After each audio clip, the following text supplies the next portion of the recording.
Oke, kali ini aku mau ngajakin kalian untuk bikin potato chips atau keripik kentang pakai 1,5 kilogram kentang.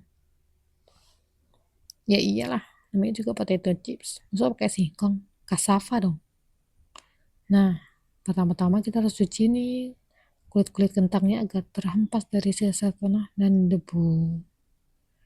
Habis itu kita peel atau kita kupas nih kulit-kulit kentang karena kita mau pakai bagian daging kentangnya aja. Sebelum itu kita harus nyiapin air larutan, garam plus baking powder untuk ngurangin getah dari si kentang ini dan memastikan biar kentangnya ini tidak mengalami oksidasi atau menghitam ya saya. Ya, kupaslah sampai semuanya kentang itu. Nah, ketika ada kentang-kentang yang ketahuan nih ada bopeng-bopengnya nih, nah jangan risau dan jangan khawatir, bisa kita hilangkan pakai pisau. Di sini aku pakai pisau dari King Balance. Ini pisau yang tajam, durable, material yang sangat bagus. Nah, untuk kalian yang minat pakai King Balance juga, nanti coba aku cariin link di toko mana yang jual di online. Nah, ini kentangnya kita rendam dulu selama 20 menit, jadi kita diemin. Nah, baru habis itu kita bilas sampai air rendaman kentangnya ini bening lagi ya, tanpa ada larutan-larutan atau warna-warna keputihan dari larutan si garam dan juga baking powder. Sebenarnya larutan tadi itu untuk mengurangi getah dan untuk agar kentangnya lebih lembut ketika di slice pakai mandelin. Nah, ini mandelin baru datang, sekalian dicoba kita pakai kentang yang bakal kita bikin potato chips. Di percobaan pertama ini masih agak kaku dan seret, tapi tenang aja karena ini percobaan, jadi kita akan coba terus dengan segala usaha.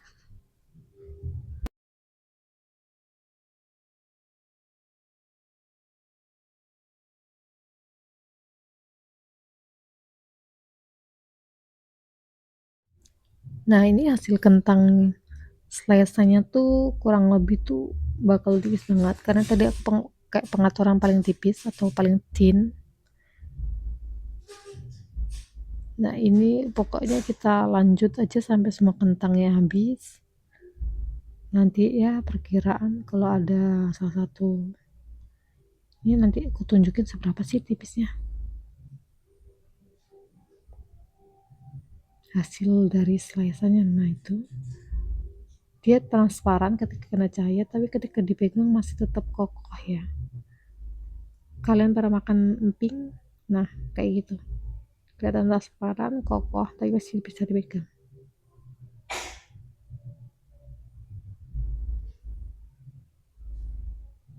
Tuh, saking tajamnya harus pelan-pelan misalnya. Kalau pakai tangan tidak berani saya sus. Kalau jangan pakai tangan deh, takut kulit yang terslice.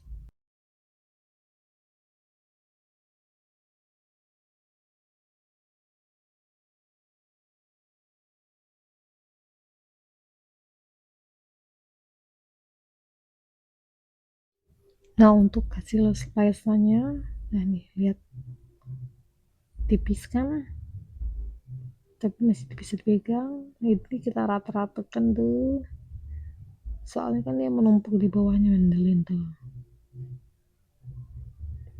Nah, seperti itulah ya.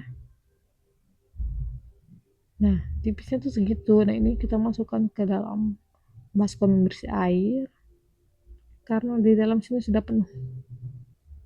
Kita pindahin dan sedangkan tuh tengok ya, tipis.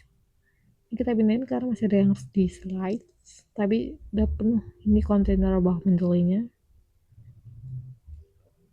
Jadi ya gini, dikasih air ya biar tidak menghitam atau tidak teroksidasi. Kita lanjutkan sampai semuanya terslice, teriris.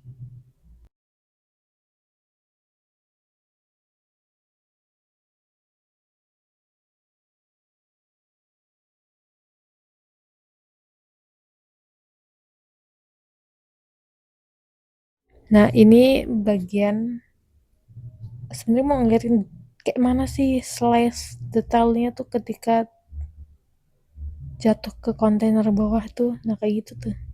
Cuman mohon maaf nih ya, kameranya berputar tidak stabil jadi gambarnya begitu. Dan ini nih tuh hasilnya tuh seperti itu. Di kameranya kurang maju atau kayak mana sih nggak tahu ya. Pokoknya hasilnya tuh hasilnya bisa dilihat sangat thin, sangat tipis dan tenang, mereka tidak lengket satu sama lainnya ya.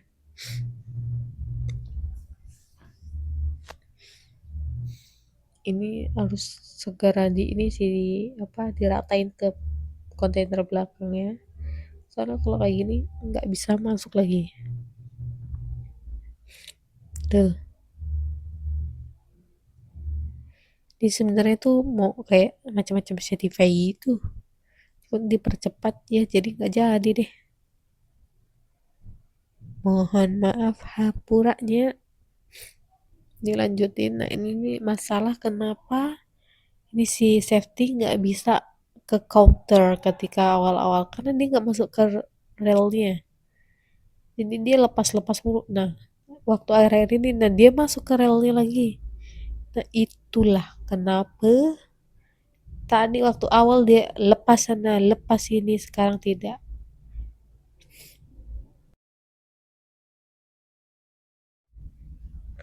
Nah ini hasilnya, tapi Galvox sama tulisan instruksinya ini detail penggunaannya tata caranya sebenarnya ada, cuman pakai kanji begini.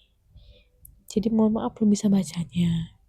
Ini ada dua letter, yang satu ini nih untuk yang kayak apa jarum-jarum gitu. Nah ini untuk yang Mendelin yang bentuknya V tadi pisaunya yang ini.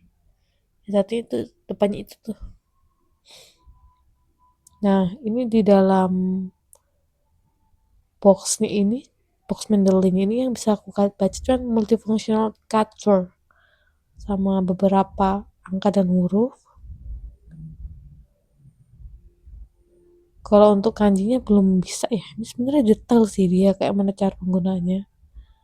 Cuman ya itu masalahnya. Nggak tahu nih. Ini bacanya tuh kayak mana belum bisa. Jadi saya cuma bisa mentranslatekan dari gambar yang ada di atasnya itu sama simbol-simbol ini. Ini yang untuk mendelin.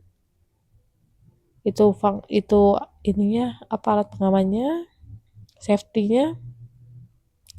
Ini bisa di recycle, terus ini jangka pemakaian bisa lama, bisa di-adjust yang gambar roda itu kayak kunci,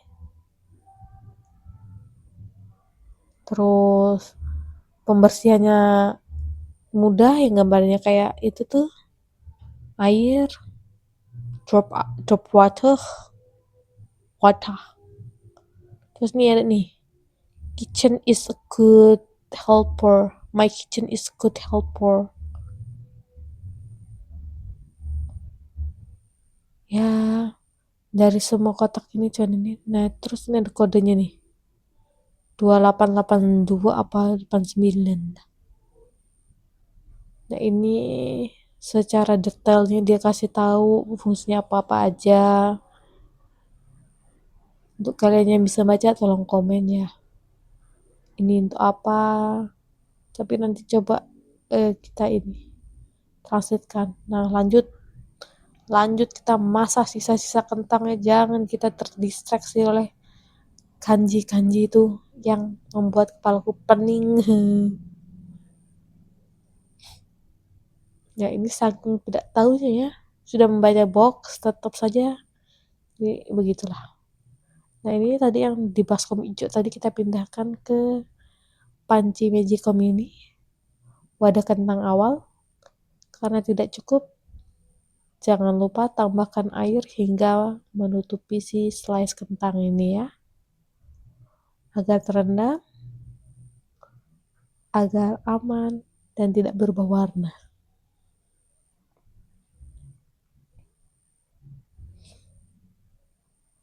Di situ kita hidupin kompor, panaskan wajan.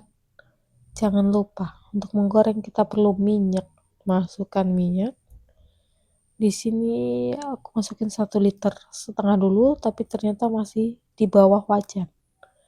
Jadi aku tambahin 1 liter lagi. Jadi totalnya ada 2,5 liter minyak yang aku pakai. Pastiin minyaknya baru, biar gorengannya tuh nggak berasa yang lain. Setelah itu pastiin minyaknya panas dulu.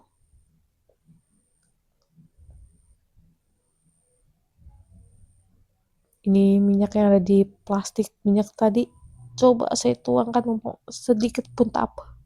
Saya tes 2 tites, drop on drop, no problems. Mulai panas, masukin 1 kentang, 1 slice potato.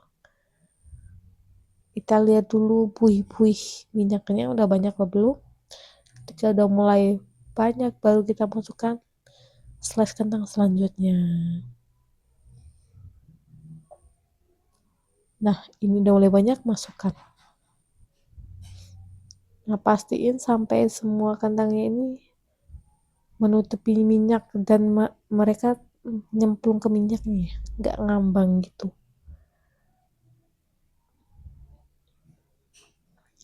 Ketika dirasa ini minyaknya udah penuh sama kentang, kita tunggu beberapa saat. Di situ baru kita bisa mulai pengacuhan atau penggorengan. Tapi ketika baru masuk minyak jangan langsung dikacuh, nanti jadi mashed potato ya. Nanti kentangnya hancur, nggak jadi chips potato no, tapi mashed potato nanti jadi. Ini ketika udah kerasa kentangnya udah mulai bisa ngambang tuh, mulailah itu yang kita kacu dulu dari atas, kita bantu kentang-kentang yang mau ngambang itu biar ngambang, tapi pelan-pelan aja, jangan keras-keras.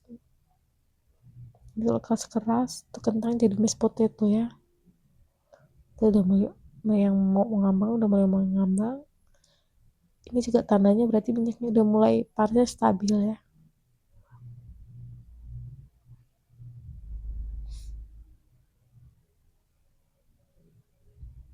Goreng terus, kacu terus sampai kering, crispy, dan kuning kecoklatan.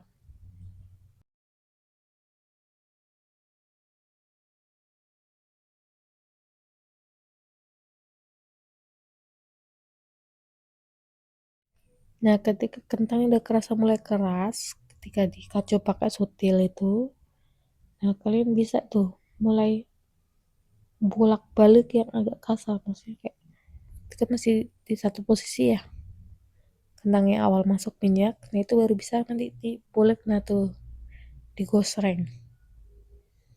Nah jangan lupa untuk misahin kentang-kentang yang saling nempel atau yang kentang bergelembung, itu harus di cepet-cepet dibolak-balik, soalnya nanti kalau yang gelembung nggak langsung dibolak-balik nanti jadinya nggak crispy. Sampai kuning kecoklatan, angkat. Situ masukkan yang lain selanjutnya. Nah kalau langsung berbuih banyak terus langsung ngambang, itu minyaknya sudah panas stabil.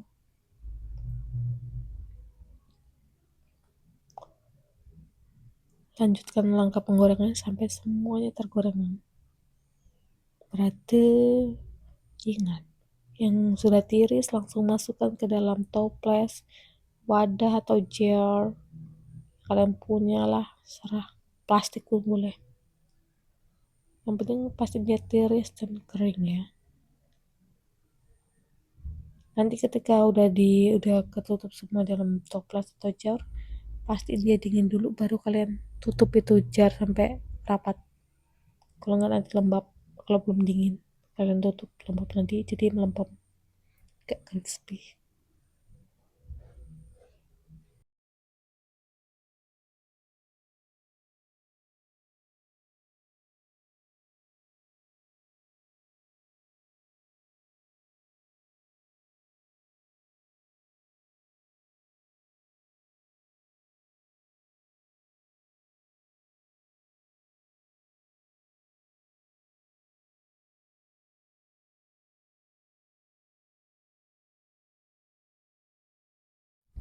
Nah, ini keripik nanti yang udah selesai kalian goreng, udah tiris, udah gak panas lagi yang di dalam toples. Kalau kalian mau tambahin perasa atau sekedar kalian tambahin penyedap rasa pun oke, atau mau makan original pun oke. Karena sebenarnya ini mau aku kasih yang testimoni, sebenarnya mau kasih testimoni yang udah masaknya atau udah kering ini keripiknya belum jadi, aku rekam itu keripik udah habis, mau bikin lagi mager kali ya, bikinnya 5 jam makanya sejam tak nyampe, jadi ya sudahlah. Tapi kalau kalian mau nyoba, ini rekomendasi banget, recommended, jadi silakan dicoba, bisa banget untuk usaha. Dan kalau kalian mau pesen boleh, tapi ingat ya, pesennya PO, pre-order, jadi kalian komen nanti aku baca. Kalau mau order nanti silakan komen, nanti aku kasih biar untuk kalian order mau mana. Kalau mau order keripik kentang atau masak-masakan yang udah pernah aku bikin, boleh aja. Atau chips, roti, boleh boleh boleh.